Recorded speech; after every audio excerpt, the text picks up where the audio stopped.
ลืมไปจ้านี่เราไปทำจ้างัวแก่เกียนนะงัวแก่เกียนแล้วมันว่านี่จ้ากุ๊กมันเป็นเลยสาใหญ่งัวแก่เกียนอันมันมีอัน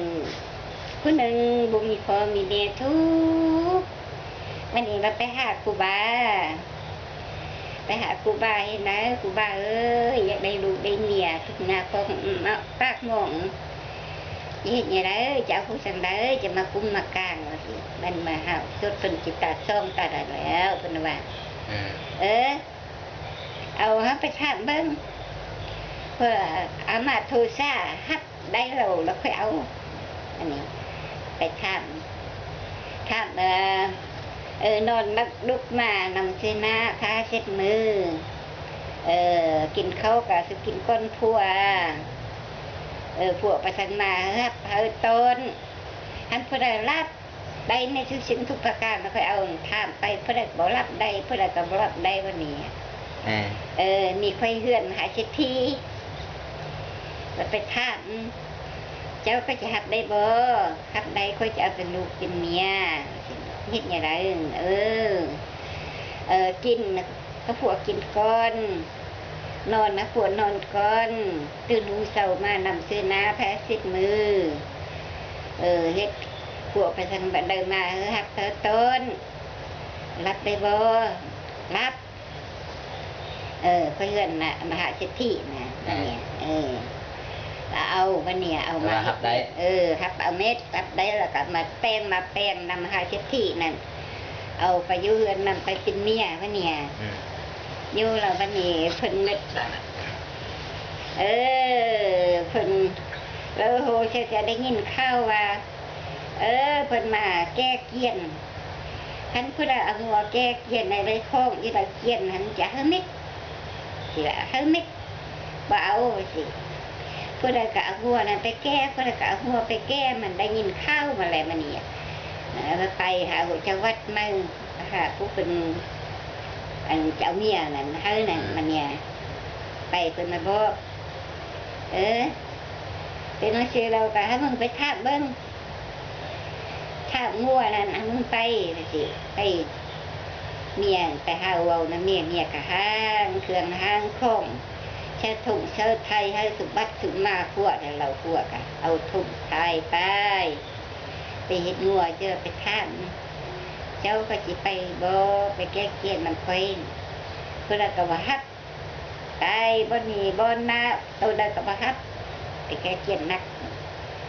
อย่าวันนี้มีงัวเป็นเท่าตัวหนึ่งงัวตัวแม่งัวเป็นเท่าโจยตาจ้าไปเขาไปท่ามเดี๋ยวนี้ค่อยจะเจ้าไปแก้เกียนเจ้าเคยไปลำค่อยบ่บัดนี้เพิ่นมาแก้เกียนหันคงจะเราเกียนจะเฮมิดกันเจ้าเป็นลำค่อยเราค่อยแบบเจ้าของไอ้โอ้ค่อยไปเจอเขาขอไข่ลูกไข่ล้านค่อยเม็ดลูกค่อยเขาก็ไข่ล้านค่อยกับก็ไข่มีจะค่อยผู้เดียวอยู่ค่อยไปอยากยืนนำเขาแล้วค่อยฮับพระค่อยจะไปวันนี้แล้วมันร่มงัวเราขึ้นมาหาเจ้าของมีเงินจะได้แค่หูอีแม่ลืมจะไปเบาตกลงเงินกับเฉพาะไม่ทันอะไรมีเจออีแม่ก็ลืมเอาเงินใจข้างงัวนั่นเอาเงินใจข้างงัวเราเลยมันเอามามัดเอางัวจูงมาเพื่อกับหัวขวัญอันงัวแม่เท่านั่นจีนมาพอฟาดลาบจะไปแก้เกียนนักอีไปได้นื้อก็หัวขวัญมันกับโบปักก็นั่งผู้หน้ากับเราคือกันงัวละว่าก็จะหน่อยผมน่ากินดินหัวตั้งต่อแก้เกียนกินจ้างนี่งัวตบนะแล้วมันมาหอดเนี่ยกับลูกใจอันนั้นแต่อาบงัวนั่นเอาหญ้าไปหากินเอาเข้าไปหากินอ้ามนั่นอ้ามในมาตื่นมาแล้วกันมาถึงมาพวกนั้นมางัวอันจะจูงไปมาเนี่ยจูงงัวนั่นไปติด ได้แก้เกียนดึงอา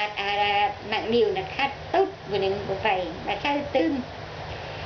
หนังริวเชือกคือเขาเชือกยั่ง ไม่ยังนั่งหลิวนี่ เพิ่นเอิ้นหนังริวใส่เชือกมัดอันเกียนมาใส่งัวอันเนี่ยเพิ่นเอิ้นหนังริวนั่นน่ะแล้วมันมัดติดแค่ตึ้งสองเส้นแล้วมันแก้มาอืดมาจำเฮือนมันนี่มาจำเฮือนมันมีคือของที่นักเกียนนั้นได้ไหมมันนี่มันได้เป็นทางเป็นมีกินมีอยู่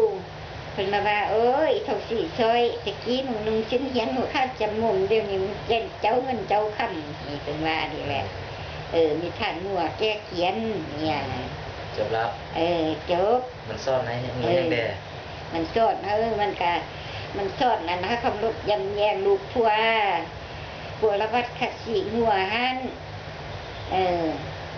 เอาหญ้าไปกินแล้วเขาไปให้กินอาบน้ำให้กลัวแล้วว่าแค่สี่พวกนั่นค่ะคำรบยำแยงบอกให้กินก้อนนอนก้อนนับถือพวกฮั่นเป็นมีทานหัวแก้เกี้ยนเนี่ยนอนไอ้คำพาดิมันซ่อนไว้เนี่ยไอ้คำพานะมันบริซ่อนนะมาได้เครื่องนะมันก็ยุ่งหัวเจ้าวัดเนาะมันบริซ่อนนะคนคิดยังบ่คิดมีแต่พี่น้องไอ้น้องมันนั่นก็ว่ามันคิดว่าทำเป็นมือเห็นหน้าเขาฟ้าทำมือเป็นมือนาน้องเพิ่นเป็นมือเพิ่นอันซ่อนนาน้องแม่เป็นเพิ่นอันซ่อนพวกมันทุบมันยากเขาก็ยากเรานำทิ้งตรงนี้บ้านนี้มันทั้งมันมีแบบเขาก็มีพี่มีน้องแล้วมีพี่มีน้องอันนี้แหละเป็นแค่เจอนี่คุณทุบเพื่อไว้จากเรานั้นอันนี้เป็นนี่แบบมีพี่มีน้องเขาเจออย่างนั้นมีฐานอันนี้กันทุกเราพี่น้องพวกนี้กันทุกพี่น้องพวกนี้บนคือวัดยักษ์เรานั้นมันมีอะไรที่เคยมีพี่มีน้องนี่แหละพี่น้องทิมโอ้จะไปอยู่กันเจ้าวัดเจ้าวัดคือเจ้าวัดนี่ไปขอโยมเพิ่นเป็นผู้ตักนำได้ใส่เพิ่นโอ้กินเขายิ่งคันขันหน้าพอละนี่นะนอนเราเนี่ยพอใจละเดี๋ยวซ่องเรื่องพอแล้วได้ไงแหละมันเนี่ยซ่องเรื่องพอแล้วมือน่ะตื่นมือเลยเฮ็ดเรียกเอาเนี่ยเฮ็ดเรียกแล้วแต่ใส่ใจในเด้อคิดบางนี้เด้อถ้าอย่างนั้นโศกเอาเมียเอาผู้ดีนั้นฮักพอแพงแม่ทำลูกยำเยอะเตะทำตีนเชี่ยนั้นมีให้กันเศร้าเลยไปกินหมูกุ้งซกกุ้งป้าแต่เจอผื่นคำสดนี้คำสดงัวแก้เกี้ยนเนี่ยไอแม่บอกให้เขาทำแม่เขาไม่เท่าเป็นสดไม่ต้องมอนฮะเขาชื่อตะกี้โบราณคนเศร้าปิ่นแก้วได้หน่อยไหมครับเศร้าปิ่นแก้วแหละที่หนึ่งแหละปิ่นแก้วแม่ชื่อได้ใช่แม่มั้ยเนี่ยชื่อแม่ก็อีผู้นี่ชื่อมีได้คำเดียวบ่มีชื่อไล่คำคำเดียวสาวผู้สิบ้านกันจะไม่เท่าเดียวแม่ของแม่ทั้งมอนสิเนี่ยแม่ของแม่ทั้งมอนนี่สาวมุยอันเจ็ดคำดนตรีสาวมุยไทยมันเตอร์แม่ทั้งมอนสาวมุยกับเจ็ดคำดนตรีผู้ชายผู้หญิงเป็นไอ้น้องกันเจ็ดคำดนตรีนั่นเป็นพอของแม่ทั้งมอนแม่ทั้งมอนนั่นมันเอาไปเอาเมียอยู่บัตเตอร์ทั้งมอนเอาเมียบัตเตอร์เป็นเธอเป็นอย่างนั้นจุ่มเจียอยู่บัตเตอร์ติดกันแม่ทั้งมอนสันแม่ของแม่ทั้งมอนแม่ของแม่ทั้งมอนโอ้กูแล้วนี่แม่ของแม่ทั้งมอนแม่ของอีแม่นี่นะมันชาวมุยหูแต่คนนี้พอแล้วไม่เสร็จคำตีหูแต่คนนี้แล้วแม่หูแต่คนนี้ไม่เท่าแม่ของอีแม่ซื้อข้าวมุยชาวมุยแล้วอันแม่ทั้งมอนเลยแม่ทั้งมอนชาวเป็นแก้วตอนแม่ของอีแม่นี่ชาวเป็นแก้วแม่ของอันชาวเป็นแก้วนึงชาวมุยเข้าใจแหละแล้วอันพ่อของอีแม่นี่มัน เจ็ดขมุนตีนี่ แล้วพ่อห้อง พ่อเขาอีแม่นี่นั่นเจ็ดกิจจันทร์ไทยทินโฮง ช่องคน ผู้เดียว นะ พอบ้านนั้นมันทิสิงพอคนมาเบ้าจัดแก้วนี่ เอาแล้วงง อัน เราจะทำอิฐอัน นะอีว่าอธิบายสั่นคักๆอีเมทัลมอนเนี่ยเอาอันไทยทินโฮงมันเช่นกันจันทร์ซื้อมันเช่นกันจันทร์มันตายแล้วมันมีอีเนนี่มีลุงตาแซงมีตาแพงนั้นอันนั้นมันตายแล้วมันมาเอาข้อมามีจันแก้วนี่ ก็มันเสียงสิงคำก็ตาสิงคำนะอันนั้นเป็นพอมานั่นพอนทิศชิงกวนส่งผัว แม่ทมอนนะ แม่ ผัว ทม แม่ อนอันแม่เท่ามอนซาวปิ่นแก้วฮะนะ เข้าใจแหละ ซาวปิ่นแก้วฮันก็ทมอนซื้อ ทมอนเชียงขึ้นจันทร์ ใส่กันจันทร์แล้วแม่ทมอนนั้นทำมือแล้วพ่อแม่ทมอนเลย พอสมุนเสร็จคำมุนตี เข้าใจแหละ ไอ้ ผูจะท ฮะ ำ